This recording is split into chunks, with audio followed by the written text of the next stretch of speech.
Juana's. The Maranas. Chapter Roman 1 Exposition. Notwithstanding the discipline which Marshal Suchet had introduced into his army corps, he was unable to prevent a short period of trouble and disorder at the taking of Tarragona, according to certain fair-minded military men. This intoxication of victory bore a striking resemblance to pillage, though the Marshal promptly suppressed it, order being re-established, each regiment quartered in its respective lines, and the commandant of the city-appointed military administration. Began the place assumed a mongrel aspect, though all things were organized on a French system. The Spaniards were left free to follow in petto their national tastes. This period of pillage, it is difficult to determine how long it lasted, had, like all other sublunary effects, a cause not so difficult to discover in the Marshal's army, was a regiment composed almost entirely of Italians, and commanded by a certain colonel, Eugene, a man of remarkable bravery, a second Murat, who, having entered the military service too late, obtained neither a Grand Duchy of Berg, nor a Kingdom of Naples, nor balls at the Pizzo. But if he won no crown, he had ample opportunity to obtain wounds, and it was not surprising that he met with several. His regiment was composed of the scattered fragments of the Italian legion. This legion was to Italy what the colonial battalions are to France, its permanent cantonments, established on the island of Elba, served as an honorable place of exile for the troublesome sons of good families, and for those great men who have just missed greatness, whom society brands with a hot iron and designates by the term mauvais sujets, men who are for the most part misunderstood, whose existence may become either noble through the smile of a woman lifting them out of their rut, or shocking at the close of an orgy, under the influence of some damnable reflection dropped by a drunken comrade. Napoleon had incorporated these vigorous beings in the sixth of the line, hoping to metamorphose them finally into generals, barring those whom the bullets might take off, but the emperor's calculation was scarcely fulfilled. Except in the matter of the bullets, this regiment, often decimated, but always the same in character, acquired a great reputation for valor in the field, and for wickedness in private life. At the siege of Tarragona, it lost its celebrated hero Bianchi, the man who during the campaign had wagered that he would eat the heart of a Spanish sentinel, and did eat it, though Bianchi was the prince of the devils incarnate to whom the regiment owed its dual reputation. He had nevertheless that sort of chivalrous honor which excuses in the army the worst excesses. In a word, he would have been at an earlier period an admirable pirate. A few days before his death, he distinguished himself by a daring action, which the Marshal wished to reward. Bianchi refused rank, pension, and additional decoration, asking for sole recompense the favor of being the first to mount the breach at the assault on Tarragona. The Marshal granted the request, and then forgot his promise, but Bianchi forced him to remember. Bianchi, the enraged hero, was the first to plant our flag on the wall where he was shot by a monk.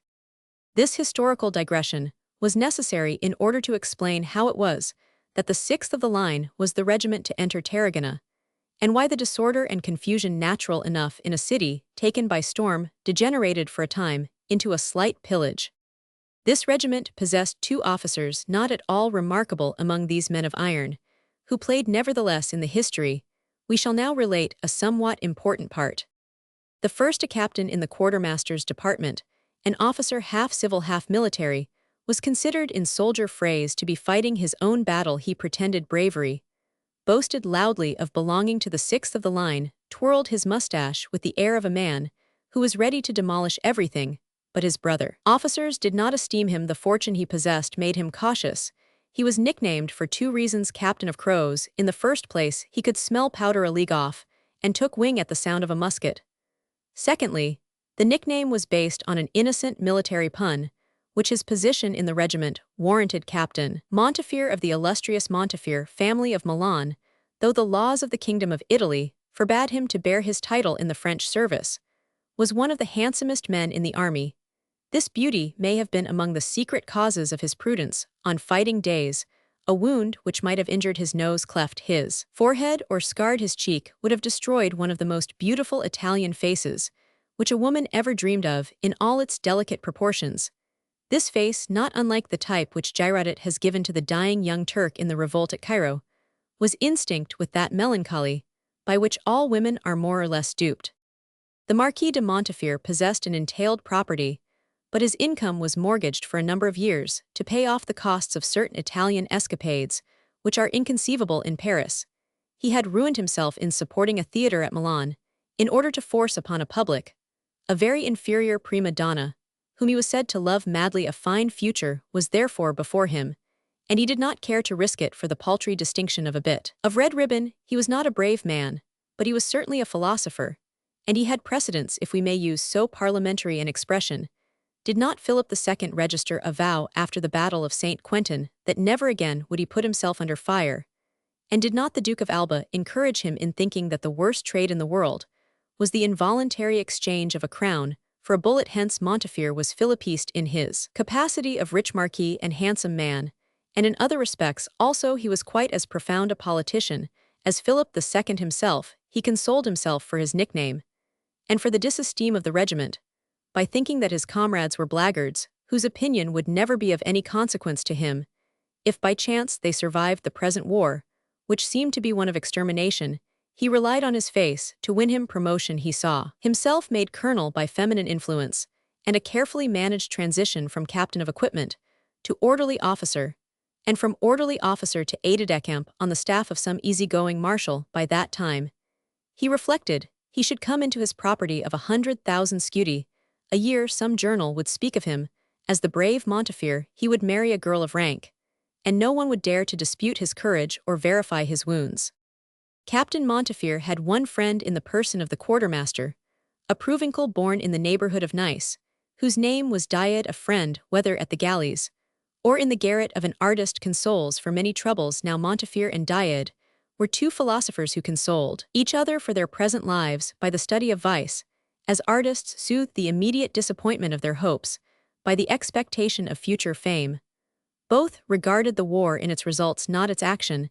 They simply considered those who died for glory. Fools, chance had made soldiers of them, whereas their natural proclivities would have seated them at the green table of a congress. Nature had poured Montefiore into the mold of a Rizzio, and Diade into that of a diplomatist. Both were endowed with that nervous, feverish, half-feminine organization, which is equally strong for good or evil, and from which may emanate, according to the impulse of these singular temperaments, a crime or a generous action, a noble deed or a base one. The fate of such natures depends at any moment on the pressure, more or less powerful, produced on their nervous systems by violent and transitory passions.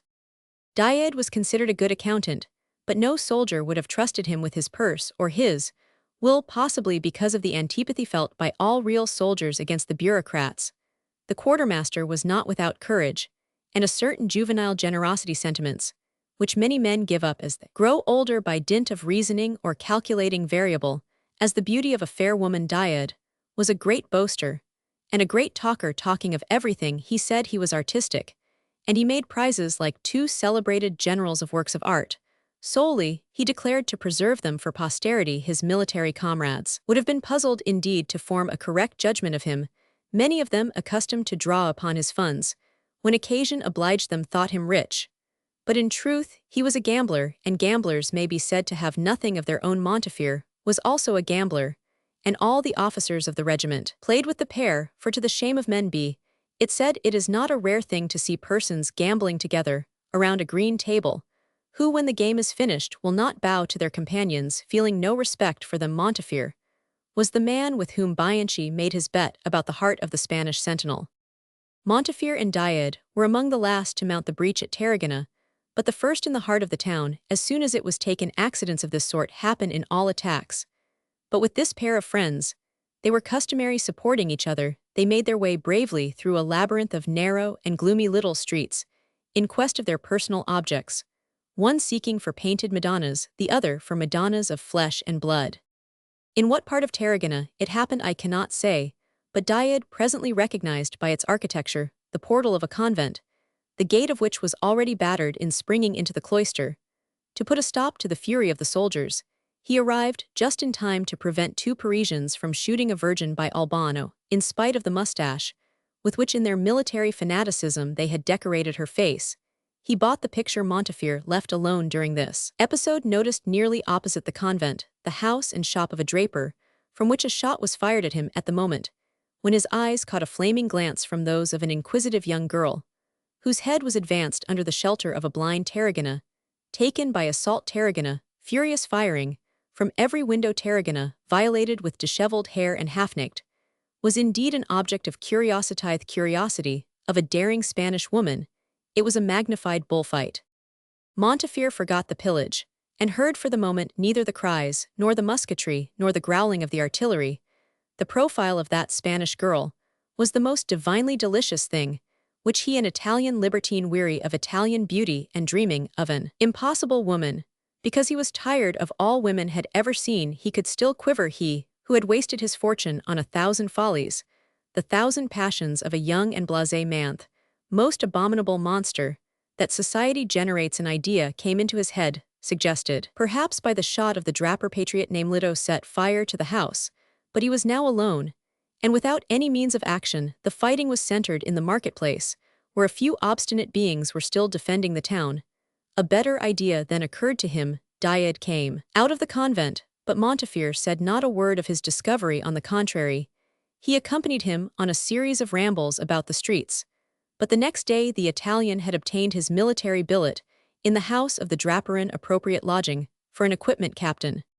The house of the worthy Spaniard consisted on the ground floor of a vast and gloomy shop, externally fortified with stout iron bars, such as we see in the old storehouses of the Rue des Lombards. This shop communicated with a parlor lighted from an interior courtyard, a large room, breathing the very spirit of the Middle Ages, with smoky old pictures, old tapestries, antique brasero, a plumed hat hanging to a nail, the musket of the guerrillas, and the cloak of Bartholo. The kitchen adjoined this unique living room, where the inmates took their meals, and warmed themselves over the dull glow of the brazier, smoking cigars, and discoursing bitterly, to animate all hearts with hatred against the French silver pitchers and precious dishes of plate and porcelain, adorned a buttery shelf of the old fashion. But the light, sparsely admitted, allowed these dazzling objects to show but slightly. All things, as in pictures of the Dutch school, looked brown, even the faces between the shop and this living room, so fine in color. And in its tone of patriarchal life was a dark staircase, leading to a wareroom where the light, carefully distributed, permitted the examination of goods. Above this were the apartments of the merchant and his wife. Rooms for an apprentice and a servant woman were in a garret under the roof, which projected over the street, and was supported by buttresses, giving a somewhat fantastic appearance to the exterior of the building. These chambers were now taken by the merchant and his wife, who gave up their own rooms to the officer, who was billeted upon them, probably because they wished to avoid all quarreling. Montefiore gave himself out as a former Spanish subject, persecuted by Napoleon, whom he was serving against his will. And these semblies had the success he expected. He was invited to share the meals of the family, and was treated with the respect due to his name, his birth, and his title. He had his reasons for capturing the goodwill of the merchant and his wife. He scented his Madonna, as the ogre scented the youthful flesh of Tom Thumb and his brothers. But in spite of the confidence he managed to inspire in the worthy pair, the latter maintained the most profound silence as to the said Madonna, and not only did the captain see no trace of the young girl during the first day he spent under the roof of the honest Spaniard, but he heard no sound, and came upon no indication which revealed her presence in that ancient building. Supposing that she was the only daughter of the old couple, Montefiore concluded they had consigned her to the garret, where for the time being they made their home. But no revelation came to betray the hiding place of that precious treasure. The Marquis glued his face to the lozenge-shaped leaded panes, which looked upon the black-walled enclosure of the inner courtyard. But in vain. He saw no gleam of light, except from the windows of the old couple, whom he could see and hear as they went, and came and talked and coughed of the young girl. Not a shadow. Montefiore was far too wary to risk the future of his passion by exploring the house nocturnally, or by tapping softly on the door's discovery. By that hot patriot the mercer, suspicious as a Spaniard, must be meant ruin infallibly. The captain therefore resolved to wait patiently, resting his faith on time, and the imperfection of men, which always results even with scoundrels, and how much more with honest men in the neglect of precautions. The next day he discovered a hammock in the kitchen, showing plainly where the servant woman slept. As for the apprentice, his bed was evidently made on the shop counter during supper on the second day. Montefiore succeeded by cursing Napoleon in smoothing the anxious forehead of the merchant, a grave black-visaged Spaniard, much like the faces formerly carved on the handles of Moorish lutes. Even the wife let a gay smile of hatred appear in the folds of her elderly face. The lamp and the reflections of the brazier illumined fantastically the shadows of the noble room, the mistress of the house, offered a cigarito to their semi-compatriot at this moment. The rustle of a dress and the fall of a chair behind the tapestry were plainly heard. "Ah," cried the wife, turning pale, "may the saints assist us, God grant, no harm has happened." "You have someone in the next room, have you not?" said Montefiore, giving no sign of emotion. The draper dropped a word of imprecation against the girls. Evidently alarmed, the wife opened a secret door and led in half fainting the Italian's Madonna, to whom he was careful to pay no attention, only to avoid a too-studied indifference. He glanced at the girl before he turned to his host, and said in his own language, "Is that your daughter, signor?" Perez de la Gaunia, such was the merchant's name, had large commercial relations with Genoa, Florence, and Livorno. He knew Italian, and replied in the same language. "No, if she were my daughter, I should take less precautions. The child is confided to our care, and I would rather die than see any evil happen to her. But how is it possible to put sense into a girl of 18? "She is very handsome," said Montefiore, coldly, not looking at her face again. "Her mother's beauty is celebrated," replied the merchant briefly. They continued to smoke, watching each other, though Montefiore compelled himself not to give the slightest look which might contradict his apparent coldness. He could not refrain at a moment, when Perez turned his head, to expectorate from casting a rapid glance at the young girl, whose sparkling eyes met his then with that science of vision, which gives to a libertine as it does to a sculptor the fatal power of disrobing, if we may so express it, a woman, and divining her shape by inductions both rapid and sagacious. He beheld one of those masterpieces of nature whose creation appears to demand, as its right, all the happiness of love. Here was a fair young face, on which the sun of Spain had cast faint tones of bistre, which added to its expression of seraphic calmness a passionate pride like a flash of light, infused beneath that diaphanous complexion due perhaps to the Moorish blood, which vivified and colored it. Her hair, raised to the top of her head, fell thence, with black reflections round the delicate transparent ears, and defined the outlines of a blue-veined throat. These luxuriant locks brought into strong relief the dazzling eyes and the scarlet lips of a well-arched mouth. The bodice of the country set off the lines of a figure that swayed as easily as a branch of willow. She was not the Virgin of Italy, but the Virgin of Spain, of Murillo, the only artist daring enough to have painted the Mother of God, intoxicated with the joy of conceiving the crisp, glowing imagination of the boldest, and also the warmest of painters. In this young girl, three things were united, a single one of which would have sufficed for the glory of a woman: the purity of the pearl in the depths of ocean, the sublime exaltation of the Spanish Saint Teresa, and a passion of love which was ignorant of itself. The presence of such a woman has the virtue of a talisman. Montefiore no longer felt worn and jaded. That young girl brought back his youthful freshness.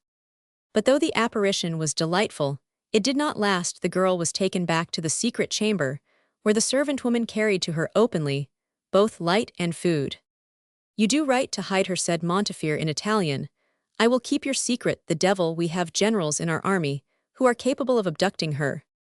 Montefiore's infatuation went so far as to suggest to him the idea of marrying her. He accordingly asked her history, and Perez very willingly told him the circumstances under which she had become his ward. The prudent Spaniard was led to make this confidence because he had heard of Montefiore in Italy, and knowing his reputation was desirous to let him see how strong were the barriers which protected the young girl from the possibility of seduction. Though the goodman was gifted with a certain patriarchal eloquence, in keeping with his simple life and customs, his tale will be improved by abridgment.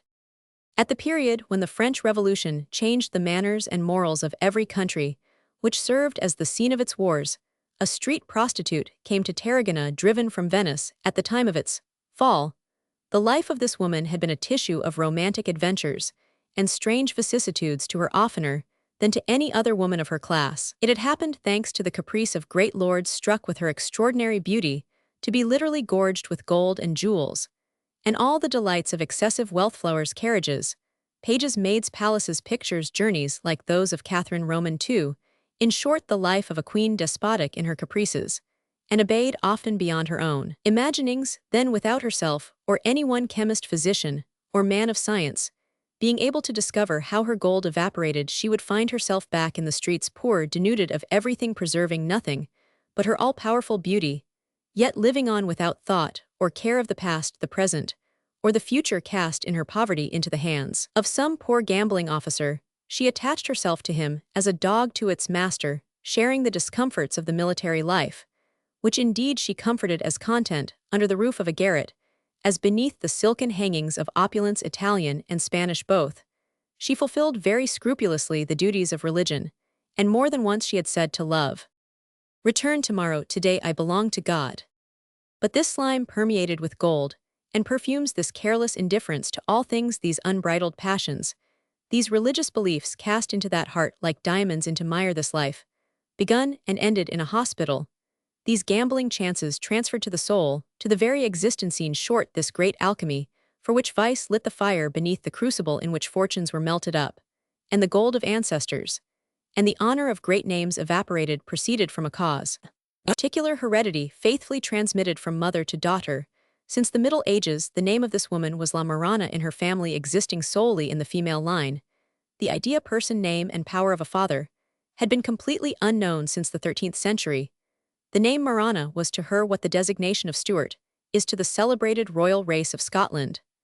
A name of distinction, substituted for the patronymic name by the constant heredity of the same office devolving on the family. Formerly in France, Spain, and Italy, when those three countries had in the 14th and 15th centuries mutual interests, which united and disunited them by perpetual warfare, the name Marana served to express in its general sense. A prostitute in those days, women of that sort, had a certain rank in the world of which nothing in our day can give an idea. Ninon de l'Enclos and Marion Delorme have alone played in France the role of the Imperias, Catalinas, and Maranas, who in preceding centuries gathered around them the cassock gown and sword. An Imperia built I forget which church in Rome in a frenzy of repentance, as Rhodope built in earlier times a pyramid in Egypt. The name Marana, inflicted at first as a disgrace upon the singular family with which we are now concerned, had ended by becoming its veritable name, and by ennobling its vice by incontestable antiquity.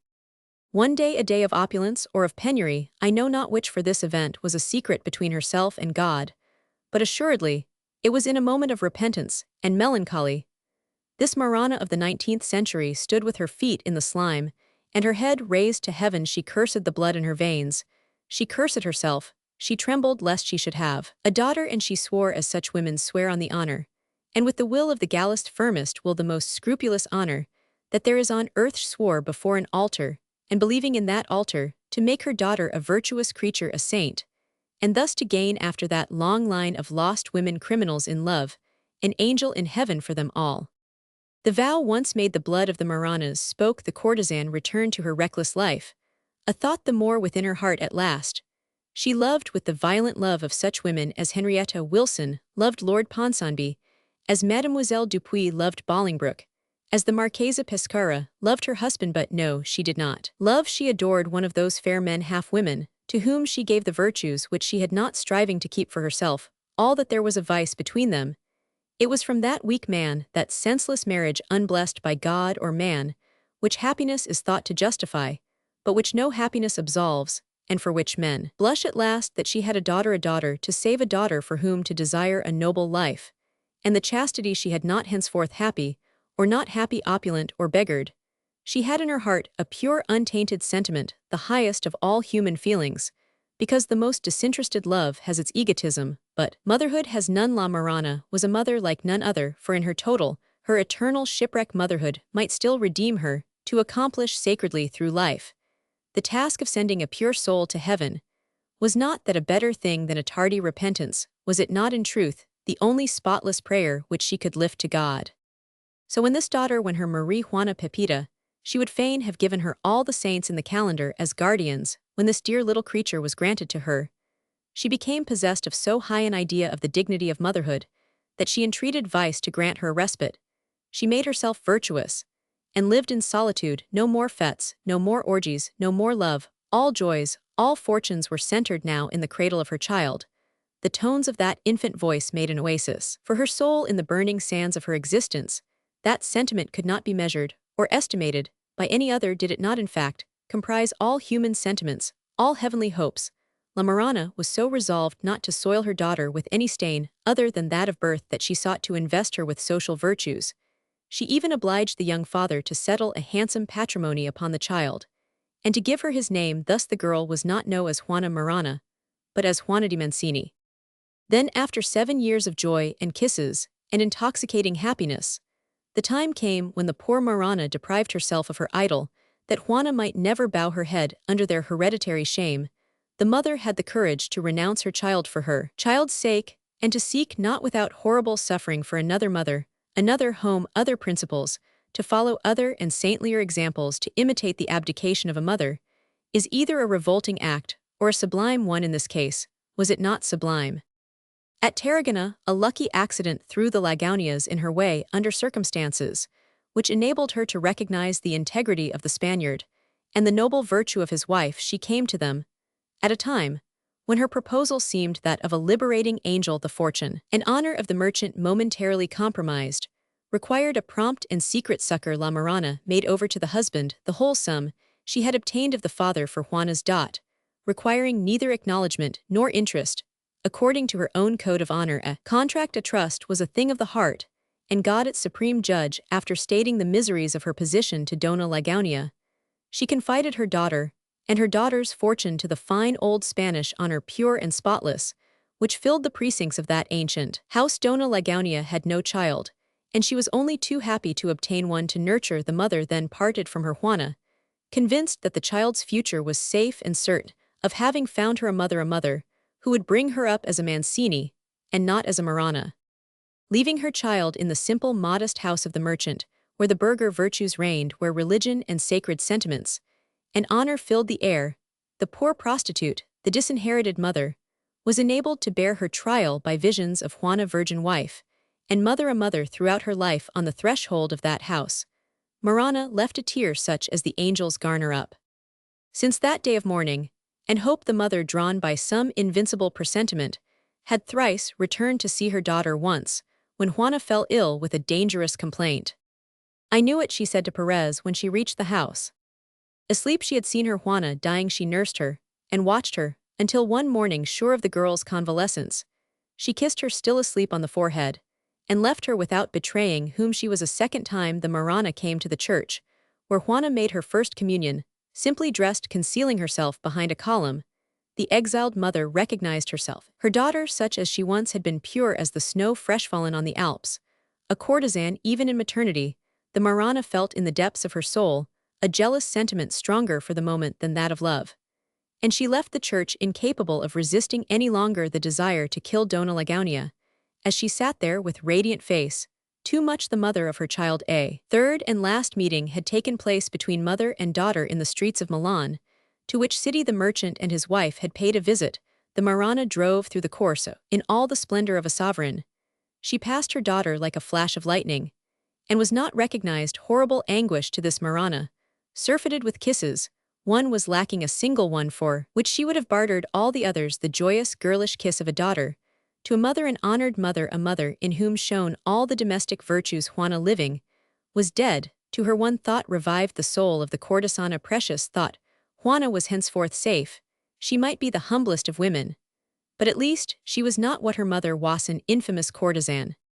The merchant and his wife had fulfilled their trust with scrupulous integrity. Juana's fortune, managed by them, had increased tenfold. Perez de Lagunia, now the richest merchant in the provinces, felt for the young girl a sentiment that was semi-superstitious. Her money had preserved his ancient house from dishonorable ruin, and the presence of so precious a treasure had brought him untold prosperity. His wife, a heart of gold and full of delicacy, had made the child religious, and as pure as she was beautiful. Juana might well become the wife of either a great seigneur or a wealthy merchant. She lacked no virtue necessary to the highest destiny. Perez had intended taking her to Madrid and marrying her to some grandee, but the events of the present war delayed the fulfillment of this project. "I don't know where the Marana now is," said Perez, ending the above history, "but in whatever quarter of the world she may be living, when she hears of the occupation of our province by your armies and of the siege of Tarragona, she will assuredly set out at once to come here and see to her daughter's safety." Chapter Roman 2 Auction. The foregoing narrative changed the intentions of the Italian captain. No longer did he think of making a Marchesa di Montefiore of Juana di Mancini. He recognized the blood of the Maranas in the glance the girl had given from behind the blinds, in the trick she had just played to satisfy her curiosity. And also in the parting look she had cast upon him, the libertine wanted a virtuous woman for a wife. The adventure was full of danger, but danger of a kind that never daunts the least courageous man for love and pleasure. Followed it the apprentice sleeping in the shop, the cook bivouacking in the kitchen, Perez, and his wife sleeping, no doubt the wakeful sleep of the aged, the echoing sonority of the old mansion, the close surveillance of the girl in the daytime. All these things were obstacles, and made success a thing well-nigh impossible, but Montefiore had in his favor against all impossibilities the blood of the Maranas, which gushed in the heart of that inquisitive girl, Italian, by birth Spanish in principles, virgin indeed, but impatient to love passion. The girl and Montefiore were ready and able to defy the whole universe. Montefiore impelled as much by the instinct of a man of gallantry, as by those vague hopes which cannot be explained, and to which we give the name of presentiments, a word of astonishing verbal accuracy. Montefiore spent the first hours of the night at his window, endeavoring to look below him, to the secret apartment, where undoubtedly the merchant and his wife had hidden the love and joyfulness of their old age. The wareroom of the entresol separated him from the rooms on the ground floor. The captain, therefore, could not have recourse to noises significantly made from one floor to the other, an artificial language, which all lovers know well how to create. But chance, or it may have been the young girl herself, came to his assistance at the moment, when he stationed himself at his window. He saw on the black wall of the courtyard a circle of light, in the center of which the silhouette of Juana was clearly defined, the consecutive movement of the arms, and the attitude gave evidence that she was arranging her hair for the night. Is she alone? Montefiore asked himself. Could I without danger lower a letter filled with coin, and strike it against that circular window in her hiding place? At once he wrote a note, the note of a man exiled by his family to Elba, the note of a degraded marquis, now a mere captain of equipment. Then he made a cord of whatever he could find that was capable of being turned into string, filled the note with a few silver crowns, and lowered it in the deepest silence to the center of that spherical gleam. The shadows will show if her mother or the servant is with her, thought Montefiore. If she is not alone, I can pull up the string at once. But after succeeding with infinite trouble in striking the glass, a single form, the little figure of Juana, appeared upon the wall. The young girl opened her window, cautiously, saw the note, took it, and stood before the window. While she read it, in it Montefiore had given his name, and asked for an interview, offering, after the style of the old romances, his heart and hand to the Signorina Juana di Mancini, a common trick, the success of which is nearly always certain at Juana's age. Nobility of soul increases the dangers which surround youth. A poet of our day has said woman succumbs only to her own nobility. The lover pretends to doubt the love he inspires at the moment when he is most beloved. The young girl, confident and proud, longs to make sacrifices to prove her love, and knows the world and men too little to continue calm in the midst of her rising emotions, and repel with contempt the man who accepts a life offered in expiation of a false reproach. Ever since the constitution of societies, the young girl finds herself torn by a struggle between the caution of prudent virtue and the evils of wrongdoing. Often she loses a love delightful in prospect, and the first, if she resists. On the other hand, she loses a marriage, if she is imprudent. Casting a glance over the vicissitudes of social life in Paris, it is impossible to doubt the necessity of religion, and yet Paris is situated in the 48th degree of latitude, while Tarragona is in the 41st. The old question of climates is still useful to narrators to explain the sudden denouements, the imprudences, or the resistances of love. Montefiore kept his eyes fixed on the exquisite black profile projected by the gleam upon the wall. Neither he nor Juana could see each other. A troublesome cornice, vexatiously placed, deprived them of the mute correspondence which may be established between a pair of lovers as they bend to each other from their windows. Thus the mind and the attention of the captain were concentrated on that luminous circle, where, without perhaps knowing it herself, the young girl would, he thought, innocently reveal her thoughts by a series of gestures. But no, the singular motions she proceeded to make gave not a particle of hope to the expectant lover. Juana was amusing herself by cutting up his missive. But virtue and innocence sometimes imitate the clever proceedings inspired by jealousy to the Bartholos of comedy. Juana, without pens, ink, or paper, was replying by snip of scissors. Presently, she refastened the note to the string. The officer drew it up, opened it, and read by the light of his lamp one word carefully cut out of the paper. Come. Come, he said to himself, but what of poison, or the dagger or carbine of Perez? and that apprentice not yet asleep perhaps in the shop, and the servant in her hammock besides this old house. Echoes the slightest sound, I can hear old Perez snoring even here come indeed, she can have nothing more to lose. Bitter reflection rakes alone are logical, and will punish a woman for devotion man created Satan and Lovelace. But a virgin is an angel on whom he can bestow not, but his own vices. She is so grand so beautiful, that he cannot magnify or embellish her, he has only the fatal power to blast her, and drag her down into his own mire. Montefiore waited for a later and more somnolent hour of the night. Then, in spite of his reflections, he descended the stairs, without boots, armed with his pistols, moving step by step, stopping to question the silence, putting forth his hands, measuring the stairs, peering into the darkness. And, ready at the slightest incident to fly back into his room, the Italian had put on his handsomest uniform, he had perfumed his black hair, and now shone with the particular brilliancy which dress and toilet bestow upon natural beauty under such circumstances. Most men are as feminine as a woman. The Marquis arrived without hindrance before the secret door of the room, in which the girl was hidden, a sort of cell made in the angle of the house, and belonging exclusively to Juana, who had remained there hidden during the day from every eye, while the siege lasted up to the present time. She had slept in the room of her adopted mother, but the limited space in the garret, where the merchant and his wife had gone to make room for the officer who was billeted upon them, did not allow of her going with them. Donna Ligaunia had therefore left the young girl to the guardianship of lock and key under the protection of religious ideas, all the more efficacious, because they were partly superstitious, and also under the shield of a native pride and sensitive modesty, which made the young Mancini in sort an exception among her sex. Juana possessed in an equal degree the most attaching virtues and the most passionate impulses. She had needed the modesty and sanctity of this monotonous life to calm and cool the tumultuous blood of the Maranas, which bounded in her heart. The desires of which her adopted mother told her were an instigation of the devil.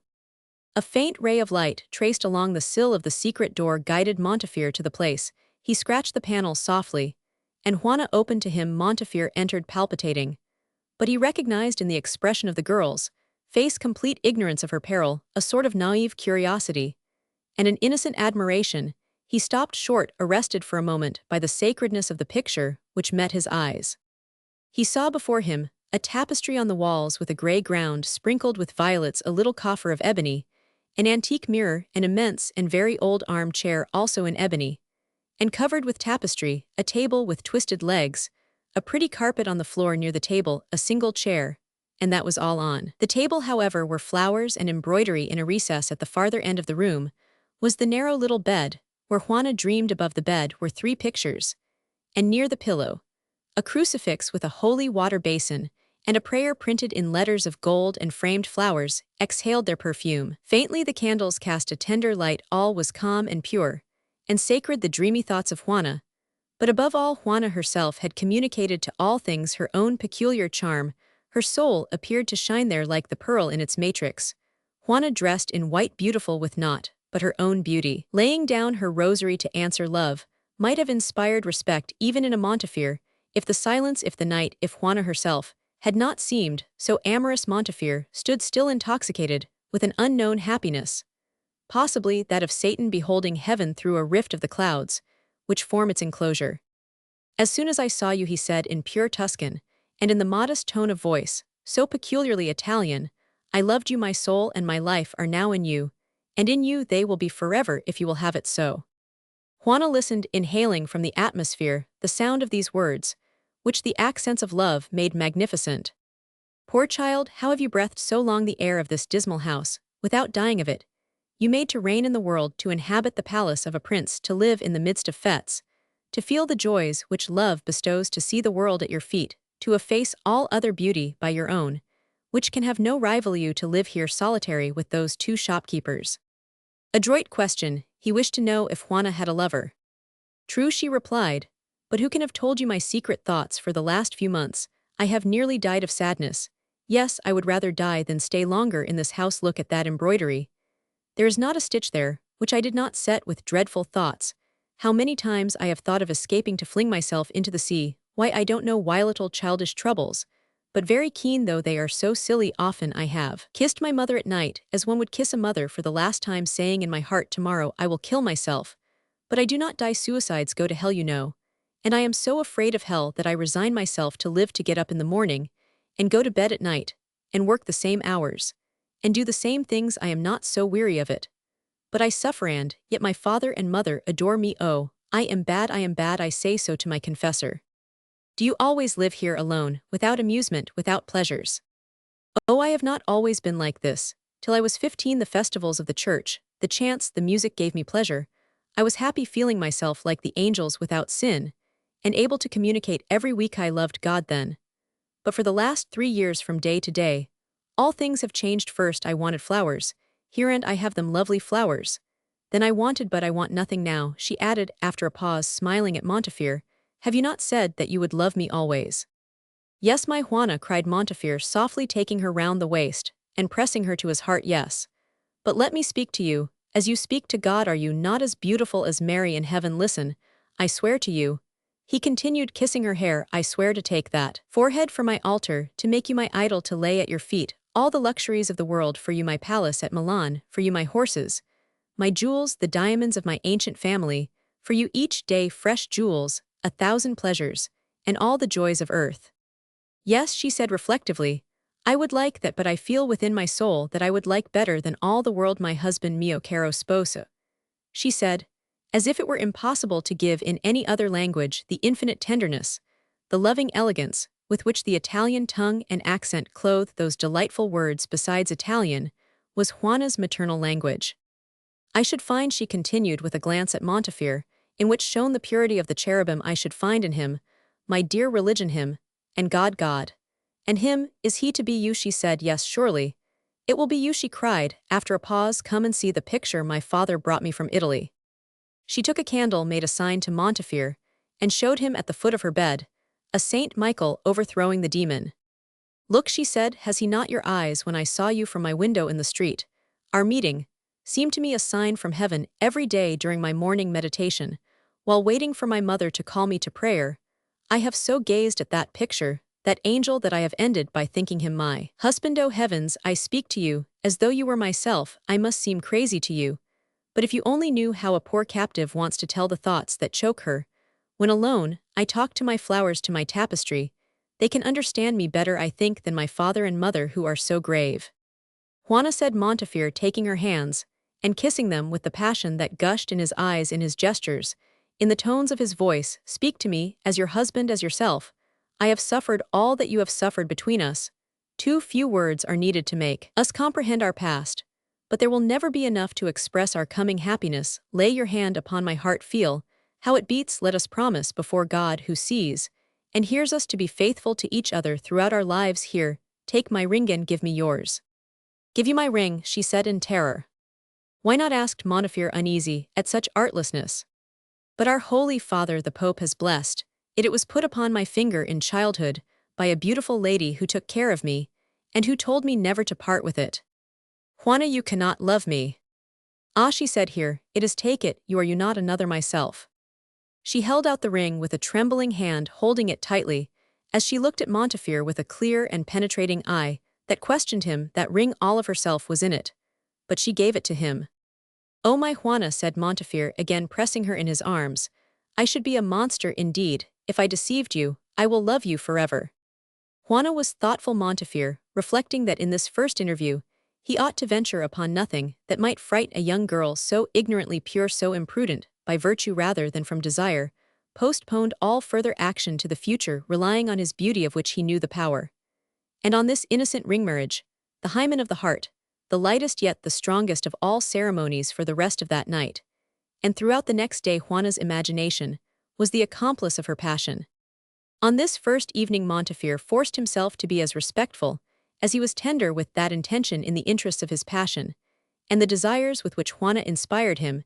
He was caressing and unctuous in language. He launched the young creature into plans for a new existence, described to her the world under glowing colors, talked to her of household details, always attractive to the mind of girls, giving her a sense of the rights and realities of love. Then, having agreed upon the hour for their future nocturnal interviews, he left her happy, but changed the pure and pious Juana existed no longer in the last glance. She gave him in the pretty movement by which she brought her forehead to his lips.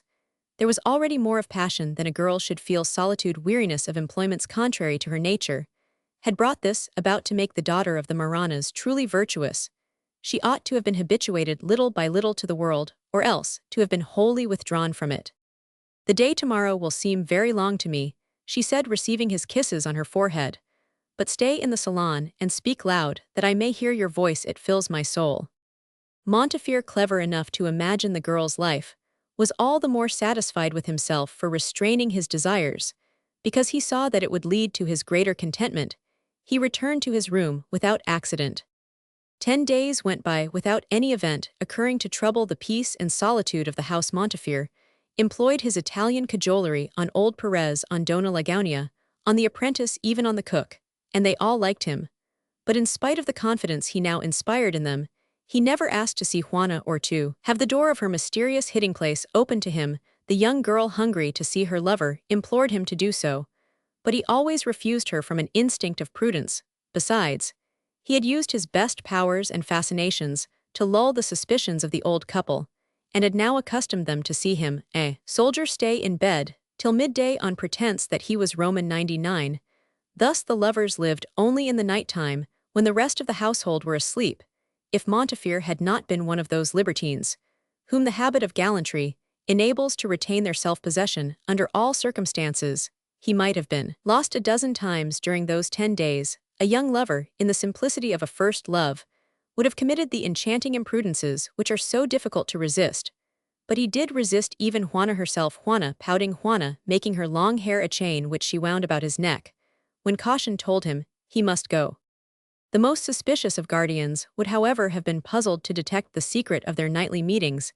It is to be supposed that, sure of success, the Italian marquis gave himself the ineffable pleasures of a slow seduction, step by step leading gradually to the fire which should end the affair in a conflagration on the 11th day. At the dinner table, he thought it wise to inform old Perez under seal of secrecy that the reason of his separation from his family was an alas-sordid marriage. This false revelation was an infamous thing in view of the nocturnal drama which was being played under that roof. Montefiore, an experienced rake, was preparing for the finale of that drama which he foresaw and enjoyed as an artist who loves his art. He expected to leave before long and, without regret, the house and his love. It would happen, he thought, in this way. Juana, after waiting for him in vain for several nights, would risk her life, perhaps, in asking Perez what had become of his guest, and Perez would reply, not aware of the importance of his answer. The Marquis de Montefiore is reconciled to his family, who consent to receive his wife. He has gone to Italy to present her to them. And Juana, the Marquis, never asked himself what would become of Juana, but he had studied her character, its nobility, candor, and strength, and he knew he might be sure of her silence. He obtained a mission from one of the generals 3 days later. On the night preceding his intended departure, Montefiore, instead of returning to his own room, after dinner contrived to enter unseen that of Juana, to make that farewell night the longer. Juana, true Spaniard and true Italian, was enchanted with such boldness, it argued ardor for herself.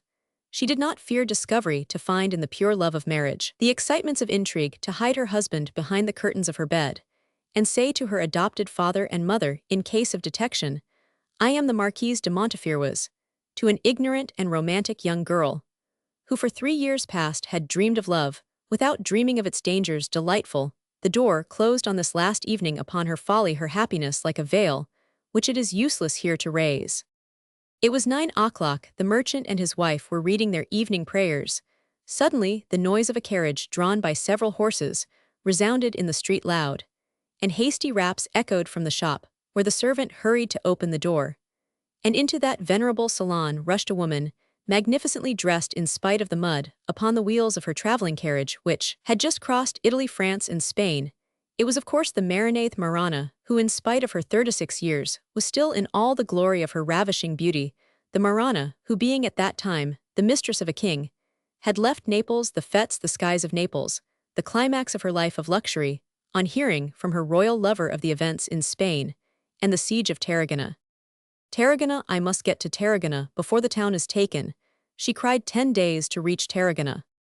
Then, without caring for crown or court, She arrived in Tarragona, furnished with an almost imperial safe-conduct, furnished too with gold, which enabled her to cross France with the velocity of a rocket. My daughter, cried the Marana. At this voice and the abrupt invasion of their solitude, the prayer book fell from the hands of the old couple. She is there, replied the merchant calmly, after a pause during which he recovered from the emotion caused by the abrupt entrance, and the look and voice of the mother. She is there, he repeated, pointing to the door of the little chamber. Yes, but has any harm come to her? Is she still? Perfectly well, said Dona Lagaunia. O God, send me to hell if it so pleases thee, cried the Marana, dropping exhausted and half dead into a chair.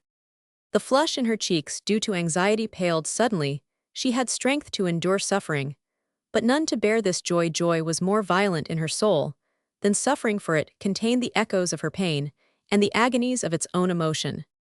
But she said, how have you kept her safe? Tarragona is taken. Yes, said Perez, but since you see me living, why do you ask that question? Should I not have died before harm could have come to Juana? At that answer, the Marana seized the calloused hand of the old man and kissed it, wetting it with the tears that flowed from her eyes, who never wept. Those tears were all she had most precious under heaven. My good Perez, she said at last, but have you had no soldiers quartered in your house? Only one, replied the Spaniard. Fortunately, for us the most loyal of men, a Spaniard by birth, but now an Italian who hates Bonaparte. A married man, he is ill, and gets up late, and goes to bed early. An Italian, what is his name? Montefiore. Can it be the Marquis de Montefiore? Yes, Senora, he himself. Has he seen Juana? No, said Dona Lagaunia. You are mistaken, wife, said Perez. The Marquis must have seen her for a moment, a short moment it is true, but I think he looked at her that evening. She came in here during supper. Ah, let me see my daughter. Nothing easier, said Perez. She is now asleep. If she has left the key in the lock, we must waken her. As he rose to take the duplicate key of Juana's door, his eyes fell by chance on the circular gleam of light upon the black wall of the inner courtyard. Within that circle, he saw the shadow of a group, such as Canova alone has attempted to render. The Spaniard turned back. I do not know, he said to the Marana, where to find the key. You are very pale, she said. And I will show you why, he cried, seizing his dagger and rapping its hilt violently on Juana's door as he shouted. Open, open, open, Juana. Juana did not open, for she needed time to conceal Montefiore. She knew nothing of what was passing in the salon. The double portieres of thick tapestry deadened all sounds. Madame, I lied to you in saying I could not find the key. Here it is, added Perez, taking it from a sideboard. But it is useless. Juana's key is in the lock. Her door is barricaded. We have been deceived, my wife, he added, turning to Dona Lagaunia. There is a man in Juana's room. Impossible, by my eternal salvation. I say it is impossible, said his wife. Do not swear, Dona Lagaunia, our honor is dead.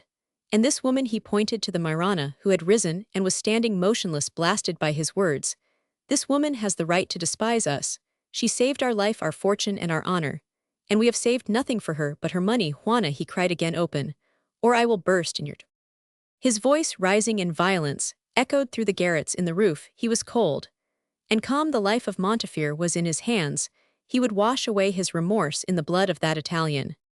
Out, out, out, out, all of you, cried the Marana, springing like a tigress on the dagger, which she wrenched from the hand of the astonished Perez. Out, Perez, she continued more calmly, out you, and your wife and servants. There will be murder here. You might be shot by the French. Have nothing to do with this. It is my affair, mine only, between my daughter and me. There is none but God. As for the man, he belongs to me. The whole earth could not tear him from my grasp. Go, go. I forgive you. I see plainly that the girl is a Marana. You, your religion, your virtue, were too weak to fight against my blood. She gave a dreadful sigh, turning her dry eyes on them. She had lost all, but she knew how to suffer, a true courtesan. The door opened. The Marana forgot all else, and Perez, making a sign to his wife, remained at his post with his old invincible Spanish honor. He was determined to share the vengeance of the betrayed mother. Juana, all in white, and softly lighted by the wax candles, was standing calmly in the center of her chamber. What do you want with me? She said.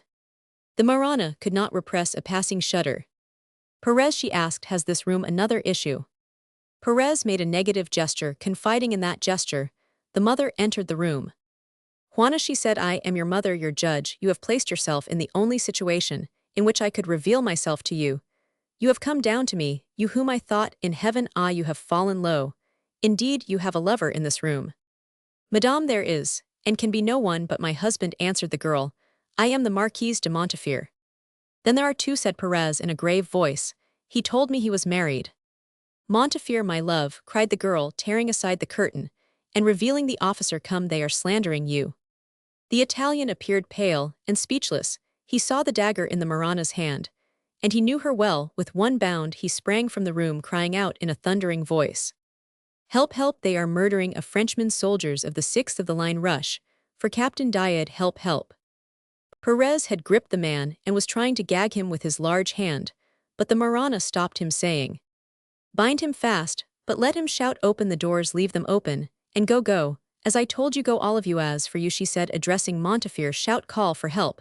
If you choose, by the time your soldiers get here, this blade will be in your heart. Are you married? Answer. Montefiore, who had fallen on the threshold of the door, scarcely a step from Juana, saw nothing but the blade of the dagger, the gleam of which blinded him. Has he deceived me? Said Juana slowly. He told me he was free. He told me that he was married, repeated Perez in his solemn voice. Holy Virgin, murmured Dona Lagaunia. Answer, soul of corruption, said the Marana in a low voice, bending to the ear of the Marquis. Your daughter, began Montefiore. The daughter that was mine is dead or dying, interrupted the Marana. I have no daughter, do not utter that word. Answer, are you married? No, madame, said Montefiore at last, striving to gain time. I desire to marry your daughter. My noble Montefiore, said Juana, drawing a deep breath. Then why did you attempt to fly and cry for help? Asked Perez. Terrible revealing light. Juana said nothing, but she wrung her hands and went to her armchair and sat down. At that moment, a tumult rose in the street, which was plainly heard in the silence of the room. A soldier of the 6th, hearing Montefiore's cry for help, had summoned Diad, the quartermaster, who was fortunately in his bivouac, came accompanied by friends. Why did I fly? Said Montefiore, hearing the voice of his friend. Because I told you the truth, I am married. Diad, Diad, he shouted in a piercing voice. But at a word from Perez, the apprentice closed and bolted the doors, so that the soldiers were delayed by battering them in. Before they could enter, the Marana had time to strike her dagger into the guilty man. But anger hindered her aim. The blade slipped upon the Italian's epaulette, though she struck her blow with such force that he fell at the very feet of Juana, who took no notice of him. The Marana sprang upon him, and this time, resolved not to miss her prey, she caught him by the throat. I am free, and I will marry her. I swear it by God, by my mother, by all there is most sacred in the world. I am a bachelor. I will marry her on my honor. And he bit the arm of the courtesan. Mother, said Juana, kill him. He is so base that I will not have him for my husband, were he 10 times as beautiful. I recognize my daughter, cried the mother. What is all this? Demanded the quartermaster, entering the room. They are murdering me, cried Montefiore, on account of this girl. She says I am her lover. She inveigled me into a trap, and they are forcing me to marry her. And you reject her, cried Diad, struck with the splendid beauty which contempt, hatred, and indignation had given to the girl, already so beautiful. Then you are hard to please. If she wants a husband, I am ready to marry her. Put up your weapons, there is no trouble here. The Marana pulled the Italian to the side of her daughter's bed, and said to him in a low voice, If I spare you, give thanks for the rest of your life. But remember this, if your tongue ever injures my daughter, you will see me again. Go. How much do you give her? She continued, going up to Perez. She has 200,000 gold piasters, replied the Spaniard. And that is not all, monsieur, said the Marana, turning to Diad. Who are you? Go, she repeated to Montefiore. The Marquis, hearing this statement of gold piasters, came forward once more, saying, I am really free. A glance from Juana silenced him. You are really free to go, she said. And he went immediately. Alas, monsieur, said the girl, turning to Diad, I thank you with admiration, but my husband is in heaven tomorrow. I shall enter a convent. Juana, my Juana, hush, cried the mother, clasping her in her arms. Then she whispered in the girl's ear, you must have another husband. Juana turned pale, she freed herself from her mother, and sat down once more in her armchair. Who are you, monsieur? Repeated the Marana, addressing Diad. Madame, I am at present only the quartermaster of the 6th of the line, but for such a wife, I have the heart to make myself a Marshal of France. My name Is Pierre-François Diade my father was provost of merchants I am not. But at least you are an honest man, are you not? Cried the Marana interrupting him. If you please the Signorina Juana di Mancini, you can marry her and be happy together. Juana, she continued in a grave tone, in becoming the wife of a brave and worthy man, remember that you will also be a mother. I have sworn that you shall kiss your children, without a blush upon your face. Her voice faltered slightly.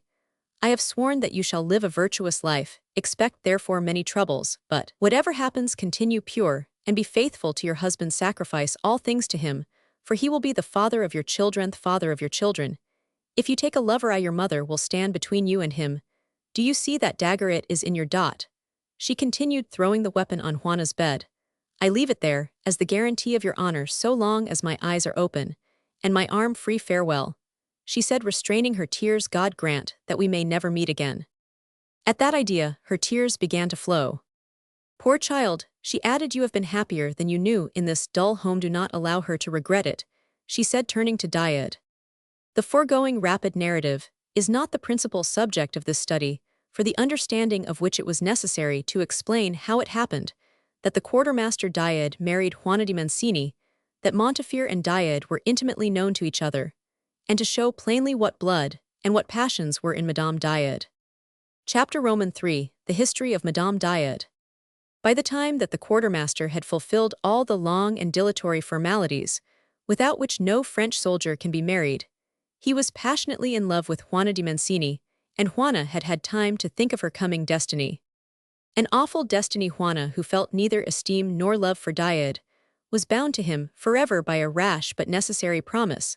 The man was neither handsome, nor well-made, his manners devoid of all distinction, were a mixture of the worst army tone, the habits of his province, and his own insufficient education. How could she love Diade, she a young girl, all grace and elegance, born with an invincible instinct for luxury and good taste, her very nature tending toward the sphere of the higher social classes? As for esteeming him, she rejected the very thought precisely because he had married her. This repulsion was natural. Woman is a saintly and noble creature, but almost always misunderstood, and nearly always misjudged, because she is misunderstood. If Juana had loved Diade, she would have esteemed him. Love creates in a wife a new woman, the woman of the day before no longer exists on the morrow, putting on the nuptial robe of a passion in which life itself is concerned. The woman wraps herself in purity and whiteness, reborn into virtue and chastity. There is no past for her, she is all future, and should forget the things behind her to relearn life. In this sense, the famous words which a modern poet has put into the lips of Marion Delorme is infused with truth. And love remade me virgin. That line seems like a reminiscence of a tragedy of Corneille, so truly does it recall the energetic diction of the father of our modern theater, yet the poet was forced to sacrifice it to the essentially vaudevillist spirit of the pit. So Juana Loveless was doomed to be Juana, humiliated, degraded, hopeless. She could not honor the man who took her thus.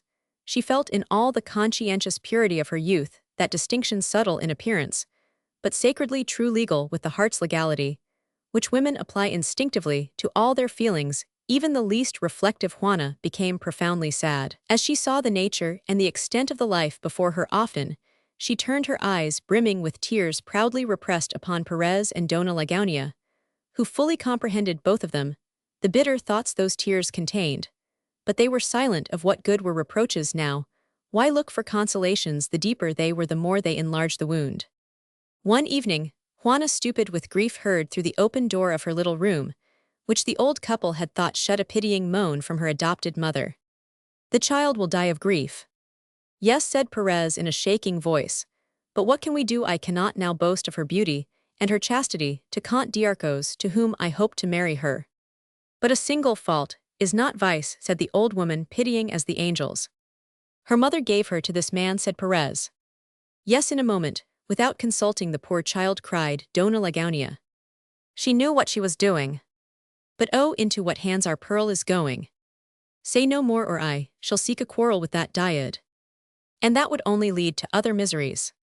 Hearing these dreadful words, Juana saw the happy future she had lost by her own wrongdoing. The pure and simple years of her quiet life would have been rewarded by a brilliant existence, such as she had fondly dreamed, dreams which had caused her ruin to fall from the height of greatness to Monsieur Diade.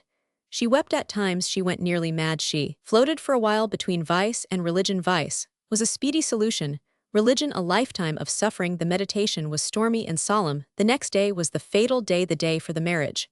But Juana could still remain free. She knew how far her misery would go married. She was ignorant of where it went, or what it might bring her.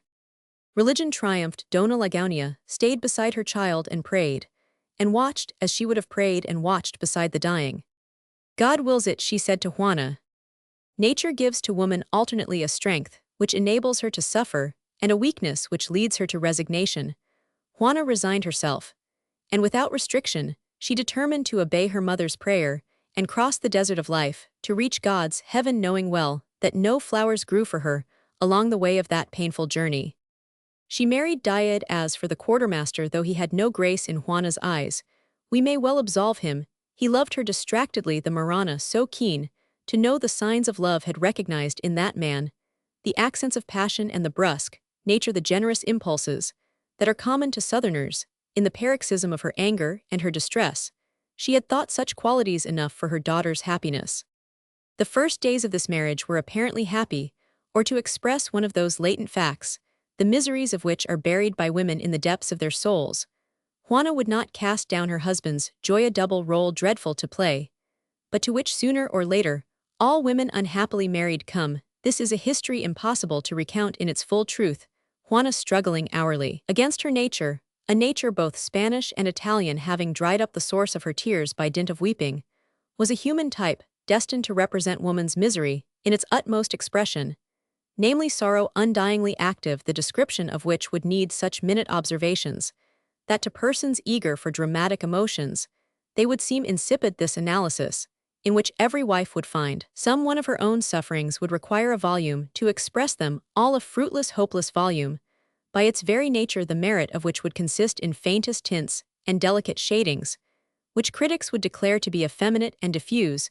Besides, what man could rightly approach, unless he bore another heart within his heart, those solemn and touching elegies which certain women carry with them to their tomb, melancholies misunderstood even by those who cause them sighs, unheeded devotions, unrewarded on earth, at least splendid silences, misconstrued vengeances, withheld disdained generosities, perpetually bestowed, and wasted pleasures, longed for and denied angelic charities, secretly accomplished, in short, all the religions of womanhood, and its inextinguishable love. Juana knew that life fate spared her not. She was wholly a wife, but a sorrowful and suffering wife. A wife incessantly wounded, yet forgiving, always a wife pure as a flawless diamond, who had the beauty and the glow of the diamond, and in that beauty that glow of vengeance in her hand, for she was certainly not a woman to fear the dagger added to her dot. At first inspired by a real love, by one of those passions, which for the time being change even odious characters, and bring to light all that may be noble in a soul, Diad behaved like a man of honor. He forced Montefiore to leave the regiment, and even the army corps, so that his wife might never meet him during the time they remained in Spain. Next, he petitioned for his own removal, and succeeded in entering the imperial guard. He desired at any price to obtain a title, honors, and consideration, in keeping with his present wealth. With this idea in his mind, he behaved courageously in one of the most bloody battles in Germany, but unfortunately, he was too severely wounded to remain in the service. Threatened with the loss of a leg, he was forced to retire on a pension, without the title of baron, without those rewards he hoped to win, and would have won had he not been Diad. This event, this wound, and his thwarted hopes contributed to change his character. His provincial energy, roused for a time, sank down. At first, he was sustained by his wife, in whom his efforts, his courage, his ambition had induced some belief in his nature, and who showed herself what women are, tender and consoling in the troubles of life. Inspired by a few words from Juana, the retired soldier came to Paris, resolved to win in an administrative career a position to command respect, bury in oblivion the quartermaster of the 6th of the line, and secure for Madame Diad a noble title. His passion for that seductive creature enabled him to divine her most secret wishes. Juana expressed nothing, but he understood her. He was not loved as a lover dreams of being loved. He knew this, and he strove to make himself respected, loved, and cherished. He foresaw a coming happiness. Poor man, in the patience and gentleness shown on all occasions by his wife. But that patience, that gentleness, were only the outward signs of the resignation which had made her his wife. Resignation, religion, Where they love often Died wished for refusal, where he met with chaste obedience. Often he would have given his eternal life, that Juana might have wept upon his bosom and not disguised her secret thoughts behind a smiling face, which lied to him. Nobly many young men for, after a certain age men no longer struggle persist, in the effort to triumph over an evil fate, the thunder of which they hear from time to time on the horizon of their lives. And when at last they succumb and roll down the precipice of evil, we ought to do them justice, and acknowledge these inward struggles. Like many men Died tried all things, and all things were hostile to him. His wealth enabled him to surround his wife with the enjoyments of Parisian luxury.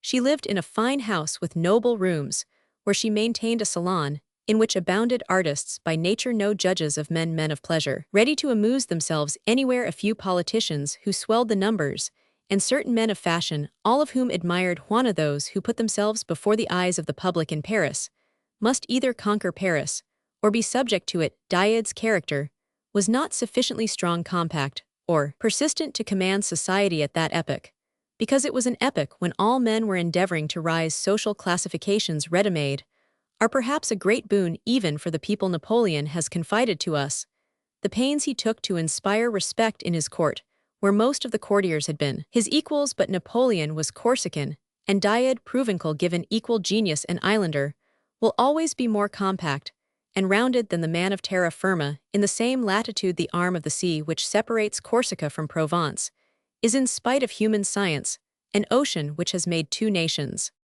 Died's mongrel position, which he himself made still more questionable, brought him great troubles. Perhaps there is useful instruction to be derived from the almost imperceptible connection of acts, which led to the finale of this history.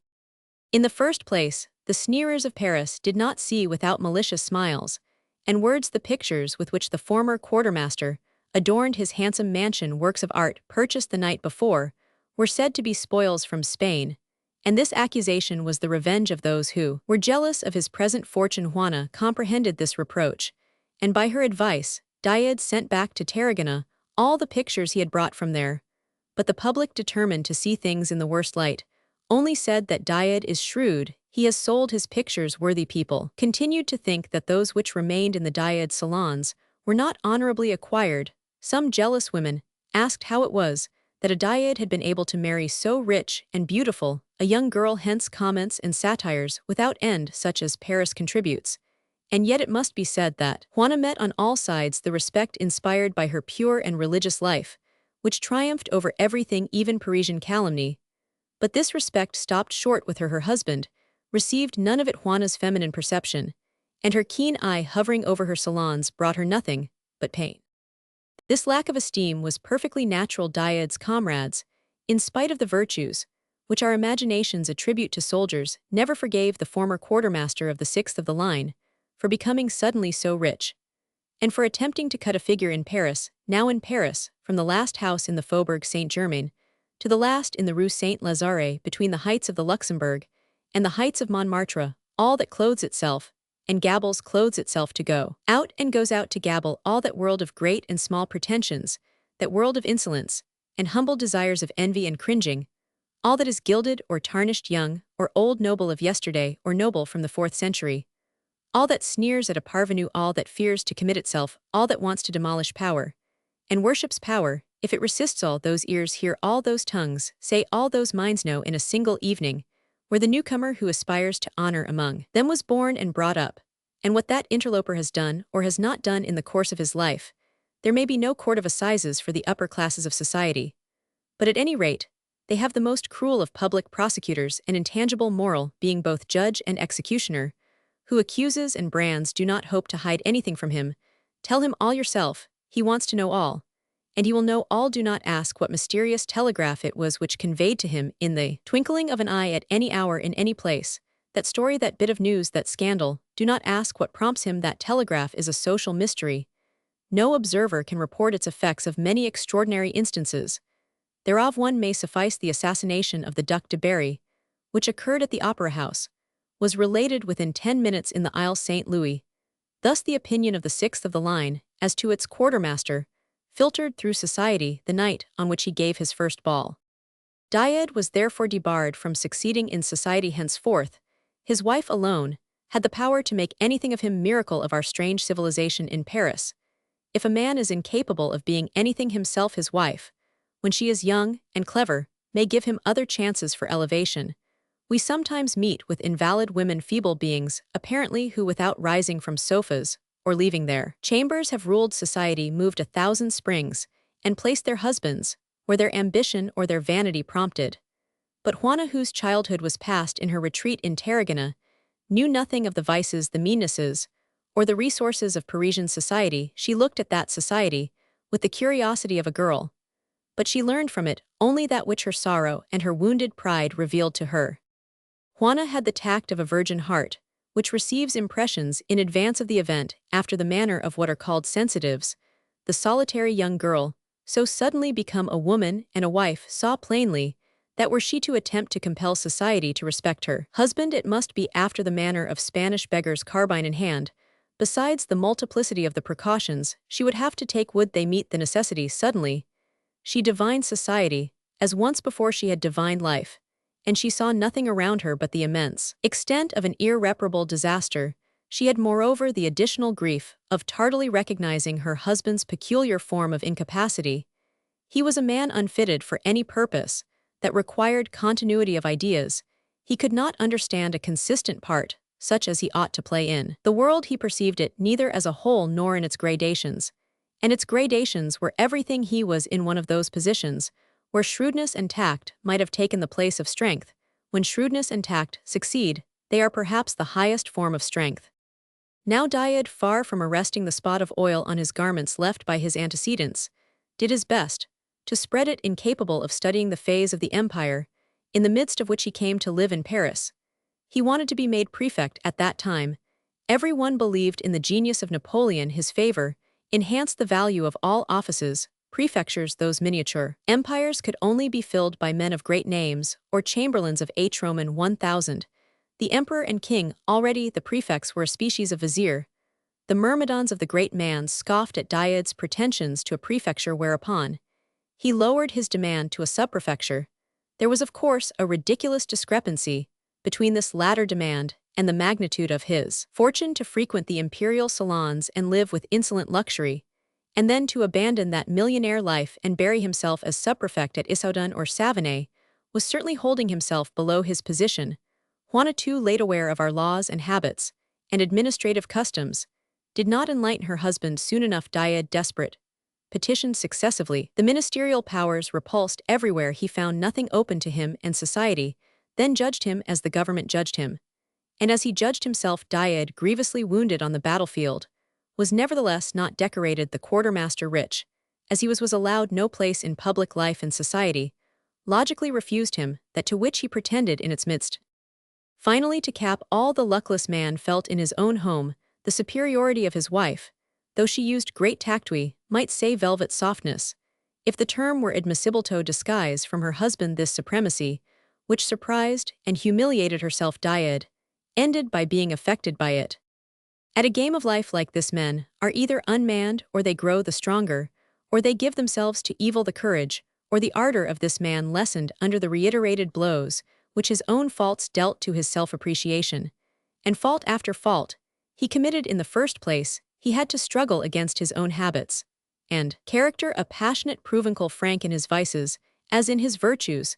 This man, whose fibers vibrated like the strings of a harp, was all heart to his former friends. He succored the shabby and spattered man as readily as the needy of rank. In short, he accepted everybody, and gave his hand in his gilded salons to many a poor devil. Observing this, on one occasion, a general of the empire, a variety of the human species of which no type will presently remain, refused his hand to Diad, and called him insolently my good fellow. When he met him, the few persons of really good society, whom Diad knew, treated him with that elegant, polished contempt against which a new-made man has seldom any weapons. The manners, the semi-Italian gesticulations, the speech of Diad, his style of dress, all contributed to repulse the respect which careful observation of matters of good taste and dignity might otherwise obtain for vulgar persons. The yoke of such conventionalities can only be cast off by great and unthinkable powers. So goes the world. These details but faintly picture the many tortures to which Juana was subjected.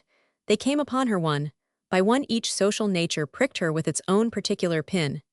And to a soul which preferred the thrust of a dagger, there could be no worse suffering than this struggle, in which Died received insults he did not feel, and Juana felt those she did not receive a moment. Came an awful moment, when she gained a clear and lucid perception of society, and felt in one instant all the sorrows which were gathering themselves together to fall upon her head. She judged her husband incapable of rising to the honored ranks of the social order, and she felt that he would one day descend to where his instincts led him. Henceforth Juana felt pity for him. The future was very gloomy for this young woman. She lived in constant apprehension of some disaster. This presentiment was in her soul as a contagion is in the air. But she had strength of mind, and will to disguise her anguish beneath a smile. Juana had ceased to think of herself. She used her influence to make Died resign his various pretensions, and to show him as a haven the peaceful and consoling life of home evils came from. Society we not banish it in his home. Died found peace, and respect he reigned there. She felt herself strong to accept the trying task of making him happy. A man dissatisfied with himself, her energy increased with the difficulties of life. She had all the secret heroism necessary to her position.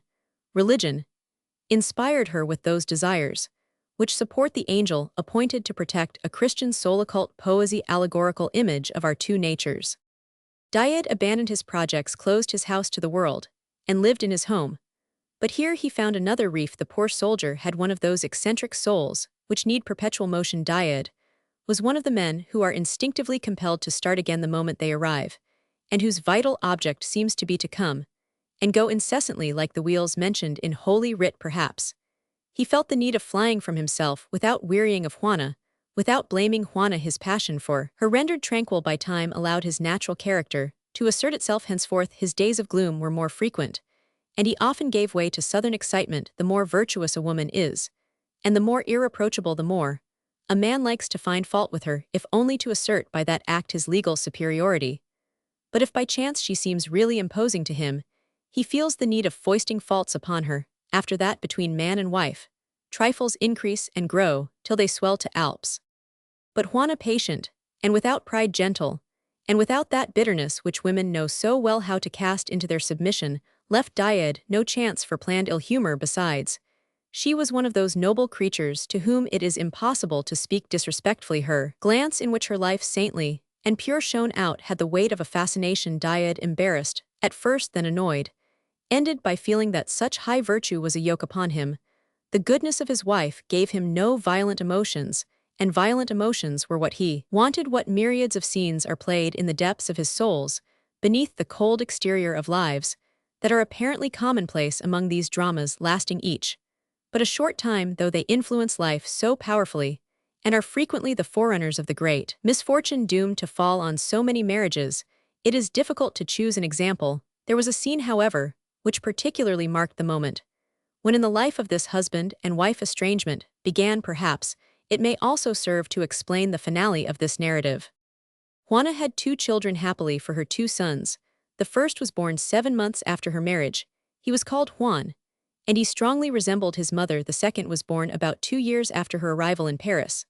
The latter resembled both Died and Juana, but more particularly Died. His name was Francisque. For the last 5 years Francisque had been the object of Juana's most tender and watchful care.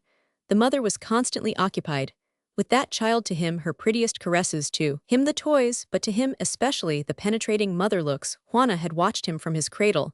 She had studied his cries, his motions. She endeavored to discern his nature, that she might educate him wisely. It seemed at times as if she had. But that one child, Died, seeing that the eldest Juan was in a way neglected, took him under his own protection, and without inquiring even of himself whether the boy was the fruit of that ephemeral love to which he owed his wife, he made him his Benjamin. Of all the sentiments transmitted to her through the blood of her grandmothers, which consumed her, Madame Died accepted one alone, maternal love.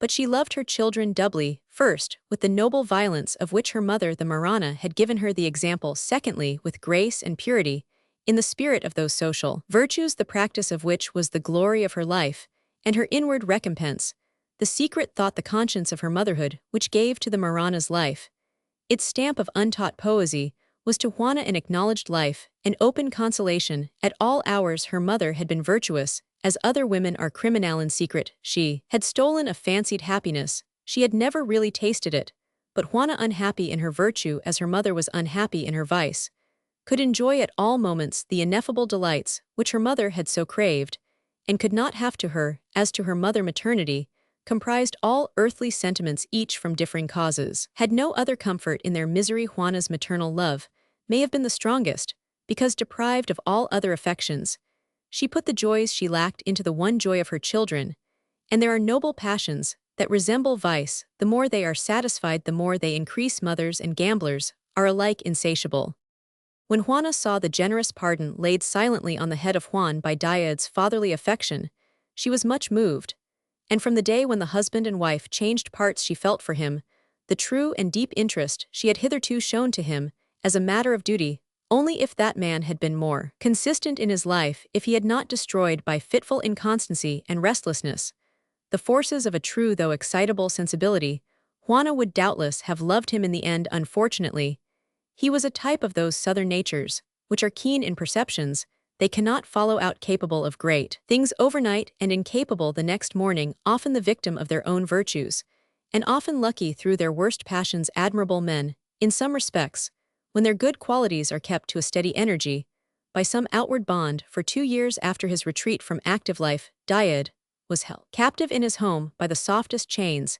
He lived almost in spite of himself under the influence of his wife, who made herself gay and amusing to cheer him, who used the resources of feminine genius to attract and seduce him to a love of virtue, but whose ability and cleverness did not go so far as to simulate love. At this time, all Paris was talking of the affair of a captain in the army, who, in a paroxysm of libertine jealousy, had killed a woman. Diad, on coming home to dinner, told his wife that the officer was dead. He had killed himself to avoid the dishonor of a trial, and the shame of death upon the scaffold. Juana did not see at first the logic of such conduct, and her husband was obliged to explain to her the fine jurisprudence of French law which does not prosecute the dead. "But Papa, didn't you tell us the other day that the king could pardon?" asked Francisque. "The king can give nothing but life," said Juan half scornfully. Diad and Juana, the spectators of this little scene, were differently affected by it. The glance moist with joy which his wife cast upon her eldest child was a fatal revelation to the husband of the secrets of a heart hitherto impenetrable. That eldest child was all Juana. Juana comprehended him. She was sure of his heart, his future. She adored him. But her ardent love was a secret between herself, her child, and God. Juan, instinctively, enjoyed the seeming indifference of his mother in presence of his father and brother, for she pressed him to her heart when alone. Francisque was Diad, and Juana's incessant care and watchfulness betrayed her desire to correct in the son the vices of the father, and to encourage his better qualities. Juana, unaware that her glance had said too much, and that her husband had rightly interpreted it, took Francisque in her lap, and gave him in a gentle voice, still trembling with the pleasure that Juan's answer had brought her, a lesson upon honor, simplified to his childish intelligence. "That boy's character requires care," said Diad. "Yes," she replied simply. "How about Juan's?" Madame Diad, struck by the tone in which the words were uttered, looked at her husband. "Juan was born perfect," he added. Then he sat down gloomily, and reflected. Presently, as his wife continued silent, he added, "You love one of your children better than the other." "You know that," she said. "No," said Diad, "I did not know until now which of them you preferred. But neither of them have ever given me a moment's uneasiness," she answered quickly. "But one of them gives you greater joys," he said more quickly still. "I never counted them," she said. "How false you women are," cried Diad. "Will you dare to say that Juan is not the child of your heart?" "If that were so," she said with dignity, "do you think it a misfortune? You have never loved me. If you had chosen, I would have conquered worlds for your sake. You know all that I have struggled to do in life, supported by the hope of pleasing you. Ah, if you had only loved me." "A woman who loves," said Juana, "likes to live in solitude far from the world, and that is what we are doing. I know, Juana, that you are never in the wrong." The words were said bitterly, and cast for the rest of their lives together a coldness between them. On the morrow of that fatal day, Diad went back to his old companions, and found distractions for his mind in play. Unfortunately, he won much money, and continued playing little by little.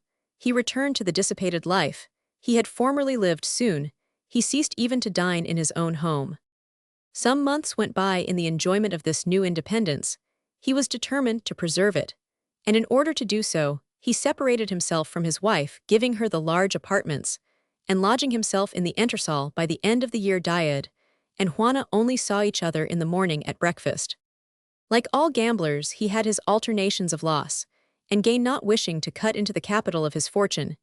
He felt the necessity of withdrawing from his wife, the management of their income, and the day came when he took from her all she had hitherto freely disposed of, for the household benefit, giving her instead a monthly stipend. The conversation they had on this subject was the last of their married intercourse.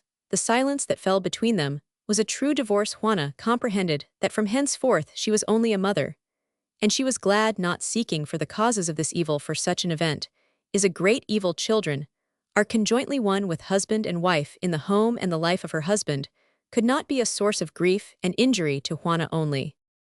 As for Died, now emancipated, he speedily grew accustomed to win and lose enormous sums. A fine player and a heavy player, he soon became celebrated for his style of playing. The social consideration he had been unable to win under the Empire, he acquired under the Restoration by the rolling of his gold on the green cloth, and by his talent for all games that were in vogue. Ambassadors, bankers, persons with newly acquired large fortunes, and all those men who, having sucked life to the dregs, turned to gambling for its feverish joys, admired Died at their clubseldom in their own house, and they all gambled with him. He became the fashion 2 or 3 times during the winter. He gave a fete as a matter of social pride in return for the civilities he received. At such times, Juana once more caught a glimpse of the world of balls, festivities, luxury, and lights. But for her, it was a sort of tax imposed upon the comfort of her solitude. She, the queen of these solemnities, appeared like a being fallen from some other planet. Her simplicity, which nothing had corrupted, her beautiful virginity of soul, which her peaceful life restored to her, her beauty and her true modesty, won her sincere homage. But observing how few women ever entered her salons, she came to understand that though her husband was following, without communicating its nature to her, a new line of conduct, he had gained nothing actually in the world's esteem. Died was not always lucky, far from it. In 3 years, he had dissipated 3/4 of his fortune, but his passion for play gave him the energy to continue it. He was intimate with a number of men, more particularly with the rows of the bourse men, who since the Revolution have set up the principle that robbery done on a large scale is only a smirch to the reputation, transferring thus to financial matters the loose principles of love in the 18th century. Died now became a sort of businessman, and concerned himself in several of those affairs which are called shady in the slang of the law courts. He practiced the decent thievery, by which so many men, cleverly masked or hidden in the recesses of the political world, make their fortune. As thievery, which if done in the streets, by the light of an oil lamp, would see a poor devil to the galleys, but under gilded ceilings, and by the light of candelabra, is sanctioned. Died brought up, monopolized, and sold sugars. He sold offices. He had the glory of inventing the man of straw for lucrative posts, which it was necessary to keep in his own hands for a short time. He bought votes, receiving on one occasion so much per cent on the purchase of 15 parliamentary votes, which all passed on one division from the benches of the left to the benches of the right. Such actions are no longer crimes or thefts. They are called governing. Developing industry, becoming a financial power. Died was placed by public opinion on the bench of infamy, where many an able man was already seated. On that bench is the aristocracy of evil.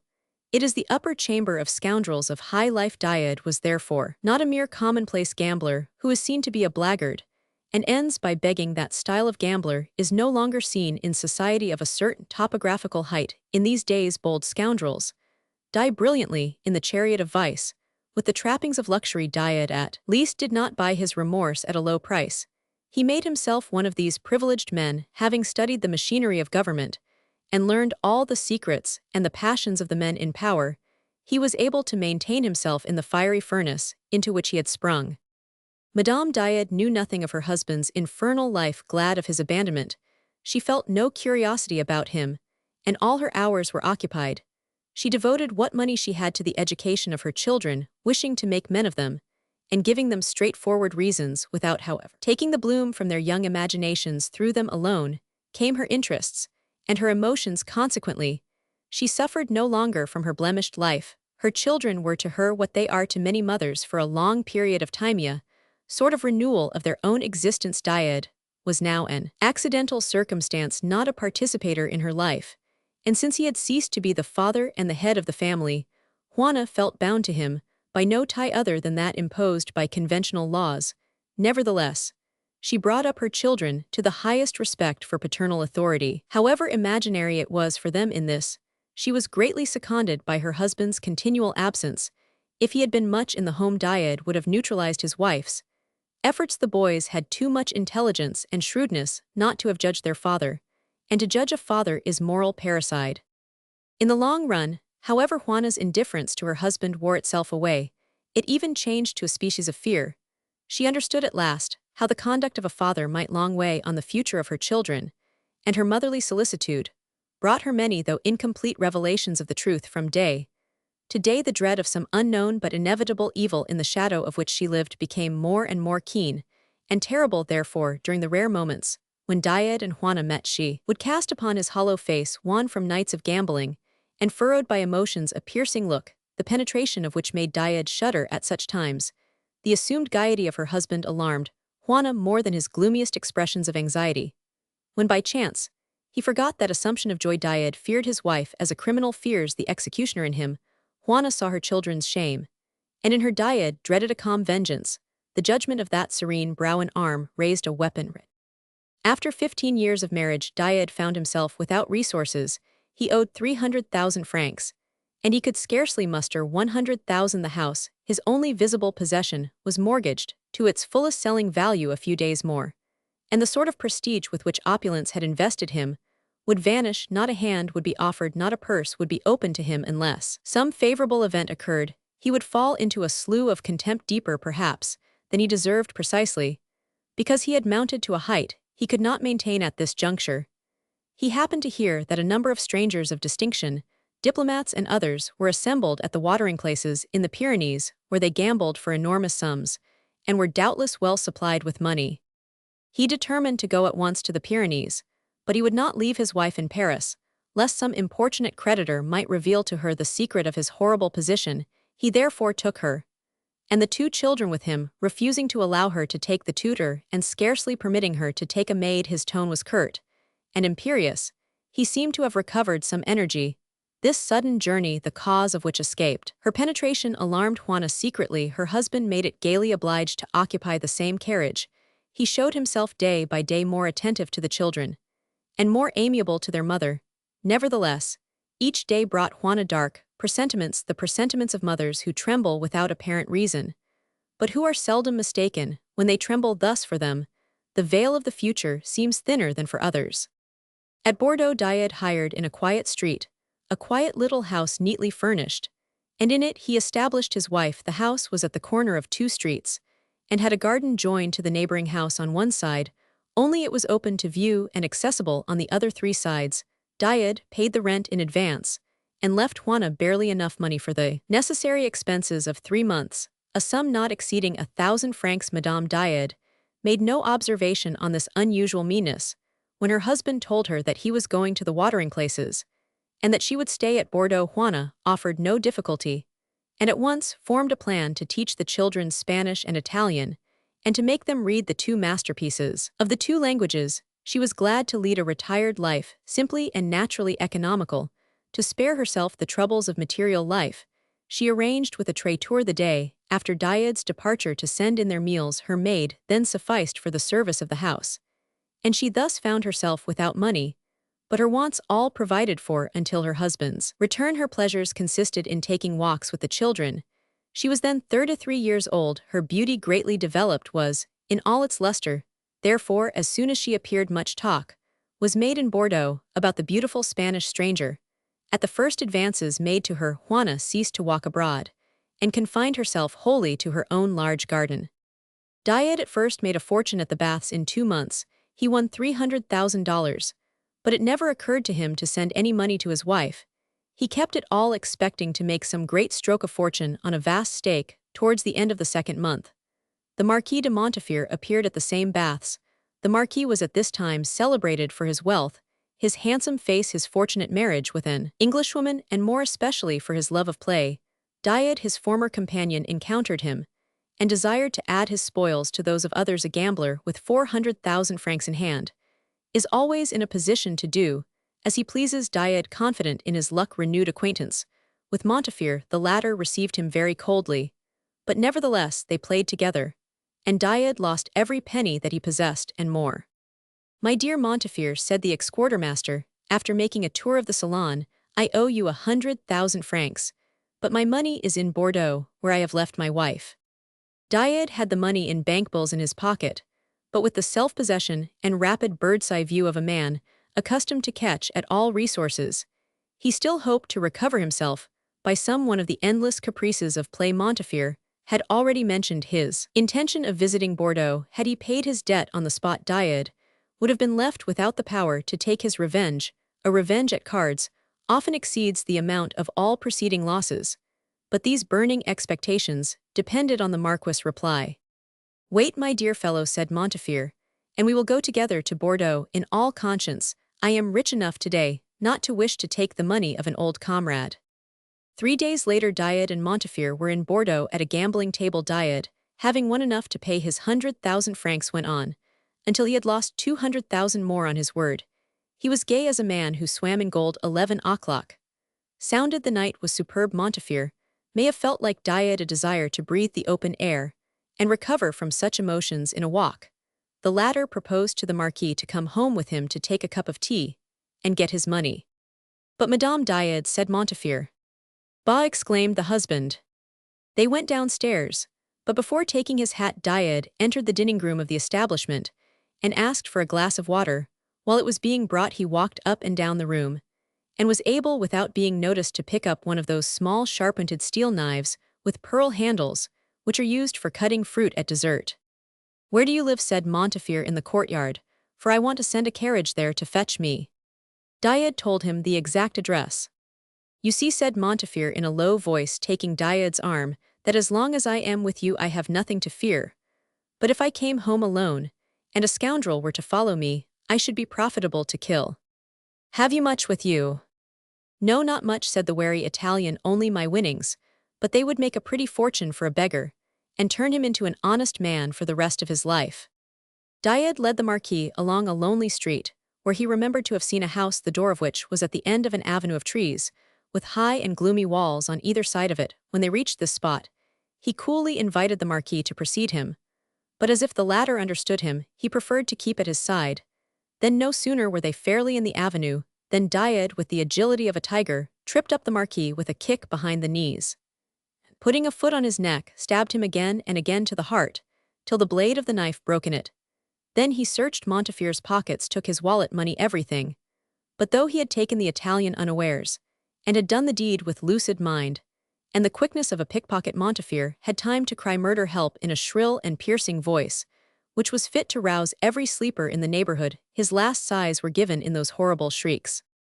Diad was not aware that at the moment when they entered the avenue, a crowd just issuing from a theater was passing at the upper end of the street. The cries of the dying man reached them, though Diad did his best to stifle the noise by setting his foot firmly on Montefiore's neck. The crowd began to run towards the avenue, the high walls of which appeared to echo back the cries, directing them to the very spot where the crime was committed. The sound of their coming steps seemed to beat on Diad's brain, but not losing his head, as yet the murderer left the avenue and came boldly into the street, walking very gently like a spectator who sees the inutility of trying to give help. He even turned round once or twice to judge of the distance between himself and the crowd, and he saw them rushing up the avenue, with the exception of one man who, with a natural sense of caution, began to watch Diad. "There he is, there he is," cried the people who had entered the avenue as soon as they saw Montefiore stretched out near the door of the empty house. As soon as that clamor rose, Diad, feeling himself well in the advance, began to run, or rather to fly, with the vigor of a lion and the bounds of a deer at the other end of the street. He saw, or fancied he saw, a mass of persons, and he dashed down a cross street to avoid them, but already every window was open, and heads were thrust forth right and left, while from every door came shouts and gleams of light. Diad kept on going straight before him through the lights and the noise, and his legs were so actively agile that he soon left the tumult behind him, though without being able to escape some eyes, which took in the extent of his course more rapidly. then he could cover it inhabitants, soldiers, gendarmes. Every one seemed afoot in the twinkling of an eye. Some men awoke the commissaries of police, others stayed by the body to guard it. The pursuit kept on in the direction of the fugitive, who dragged it after him like the flame of a conflagration. Died as he ran had all the sensations of a dream when he heard a whole city howling, running, panting after him. Nevertheless, he kept his ideas and his presence of mind. Presently, he reached the wall of the garden of his house. The place was perfectly silent, and he thought he had foiled his pursuers, though a distant murmur of the tumult came to his ears like the roaring of the sea. He dipped some water from a brook and drank it, then observing a pile of stones on the road, he hid his treasure in it, obeying one of those vague thoughts which come to criminals at a moment when the faculty to judge their actions under all bearings deserts them, and they think to establish their innocence by want of proof of their guilt. That done, he endeavored to assume a placid countenance. He even tried to smile as he rapped softly on the door of his house. Hoping that no one saw him, he raised his eyes, and through the outer blinds of one window came a gleam of light from his wife's room. Then, in the midst of his troubled visions of her gentle life, spent with her children, beat upon his brain with the force of a hammer. The maid opened the door, which Died hastily closed behind him with a kick. For a moment he breathed freely, then noticing that he was bathed in perspiration, he sent the servant back to Juana, and stayed in the darkness of the passage, where he wiped his face with his handkerchief, and put his clothes in order like a dandy about to pay a visit to a pretty woman. After that he walked into a track of the moonlight to examine his hands. A quiver of joy passed over him as he saw that no blood stains were on them. The hemorrhage from his victim's body was no doubt inward. But all this took time. When at last he mounted the stairs to Juana's room, he was calm and collected, and able to reflect on his position, which resolved itself into two ideas: to leave the house and get to the wharves. He did not think these ideas. He saw them written in fiery letters on the darkness. Once at the wharves, he could hide all day, return at night for his treasure, then conceal himself like a rat in the hold of some vessel, and escape without anyone suspecting his whereabouts. But to do all this, money, gold, was his first necessity, and he did not possess one penny. The maid brought a light to show him up. "Felicity," he said, "don't you hear a noise in the street? Shouts, cries, go and see what it means and come and tell me." His wife in her white dressing gown was sitting at a table reading aloud to Francis and Juan from a Spanish Cervantes. While the boys followed her pronunciation of the words from the text, they all three stopped and looked at Died, who stood in the doorway with his hands in his pockets, overcome perhaps by finding himself in this calm scene, so softly lighted, so beautiful, with the faces of his wife and children. It was a living picture of the Virgin between her son and John. "Juana, I have something to say to you." "What has happened?" she asked, instantly perceiving from the livid paleness of her husband that the misfortune she had daily expected was upon them. "Oh, nothing, but I want to speak to you alone." And he glanced at his sons. "My dears, go to your room and go to bed," said Juana. "Say your prayers without me." The boys left the room in silence with the incurious obedience of well-trained children. "My dear Juana," said Died in a coaxing voice, "I left you with very little money, and I regret it. Now listen to me. Since I relieved you of the care of our income by giving you an allowance, have you not, like other women, laid something by?" "No," replied Juana, "I have nothing in making that allowance. You did not reckon the costs of the children's education. I don't say that to reproach you, my friend, only to explain my want of money. All that you gave me went to pay masters, and—" "Enough," cried Died violently. "Thunder of heaven, every instant is precious. Where are your jewels?" "You know very well, I have never worn any." "Then there's not a sou to be had here," cried Died frantically. "Why do you shout in that way?" she asked. "Juana," he replied, "I have killed a man." Juana sprang to the door of her children's room and closed it, then she returned. "Your sons must hear nothing," she said. "With whom have you fought?" "Montefiore," he replied. "Ah," she said with a sigh, "the only man you had the right to kill. There were many reasons why he should die by my hand, but I can't lose time. Money, for God's sake, money. I may be pursued. We did not fight. I killed him." "Killed him?" she cried. "How?" "Why, as one kills anything. He stole my whole fortune, and I took it back, that's all." "Juana, now that everything is quiet, you must go down to that heap of stones. You know the heap by the garden wall, and get that money, since you haven't any in the house." "The money that you stole," said Juana. "What does that matter to you? Have you any money to give me? I tell you, I must get away. They are on my traces." Who? The people, the police. Juana left the room but returned immediately. Here she said, holding out to him, at arm's length, a jewel that is Dona Lagunia's cross. There are 4 rubies in it of great value. I have been told take it and go. Felicie hasn't come back, he cried with a sudden thought. Can she have been arrested? Juana laid the cross on the table and sprang to the windows that looked on the street. There, she saw in the moonlight a file of soldiers posting themselves in deepest silence along the wall of the house. She turned, affecting to be calm, and said to her husband, "You have not a minute to lose. You must escape through the garden. Here is the key of the little gate." As a precaution, she turned to the other windows, looking on the garden. In the shadow of the trees, she saw the gleam of the silver lace on the hats of a body of gendarmes, and she heard the distant mutterings of a crowd of persons, whom sentinels were holding back at the end of the streets up, which curiosity had drawn them. Died had truth been seen to enter his house by persons at their windows, and on their information, and that of the frightened maidservant who was arrested the troops. And the people had blocked the 2 streets, which led to the house. A dozen gendarmes returning from the theater had climbed the walls of the garden and guarded all exit in that direction. "Monsieur," said Juana, "you cannot escape. The whole town is here." Died ran from window to window, with the useless activity of a captive bird, striking against the panes to escape. Juana stood silent and thoughtful. "Juana dear, Juana, help me, give me for pity's sake some advice." "Yes," said Juana, I will save you." "Ah, you are always my good angel." Juana left the room, and returned immediately, holding out to Died with averted head one of his own pistols. Died did not take it. Juana heard the entrance of the soldiers into the courtyard, where they laid down the body of the murdered man to confront the assassin. With the sight of it, she turned round, and saw Died White and Roman 553. The man was nearly fainting, and tried to sit down. "Your children implore you," she said, putting the pistol beneath his hand. "But me good Juana, my little Juana, do you think, Juana, is it so pressing? I want to kiss you." The gendarmes were mounting the staircase. Juana grasped the pistol aimed at Died, holding him in spite of his cries by the throat. Then she blew his brains out and flung the weapon on the ground. At that instant the door was opened violently. The public prosecutor, followed by an examining judge, a doctor, a sheriff, and a posse of gendarmes, all the representatives, in short, of human justice, entered the room. "What do you want?" asked Juana. "Is that Monsieur Died?" said the prosecutor, pointing to the dead body bent double on the floor. "Yes, monsieur." "Your gown is covered with blood, madame." "Do you not see why?" replied Juana. She went to the little table, and sat down, taking up the volume of Cervantes. She was pale, with a nervous agitation, which she nevertheless controlled, keeping it wholly inward. "Leave the room," said the prosecutor to the gendarmes. Then he signed to the examining judge and the doctor to remain.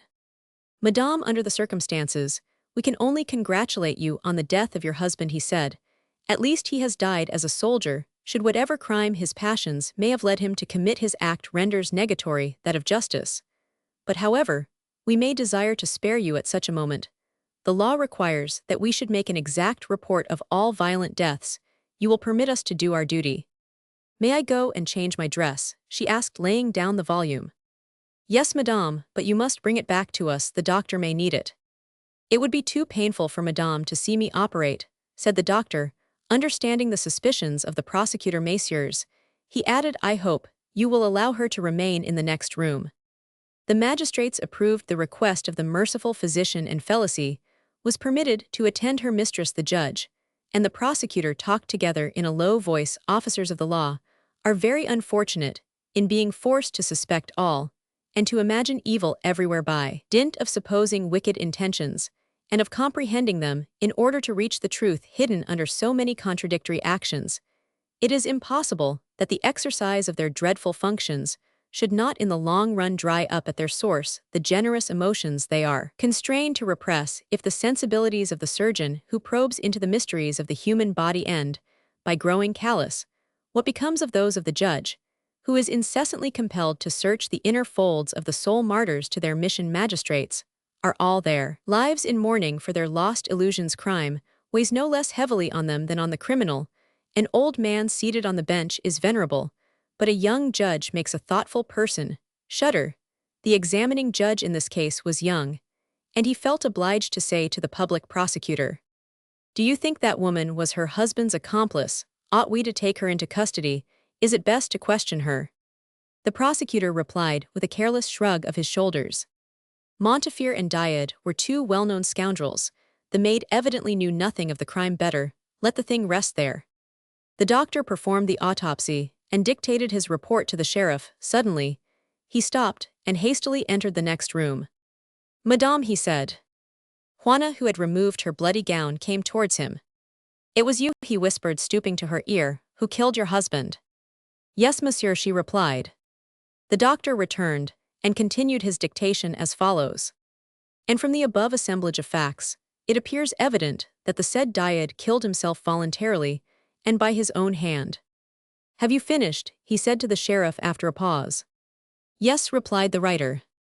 The doctor signed the report. Juana, who had followed him into the room, gave him one glance, repressing with difficulty the tears which for an instant rose into her eyes and moistened them.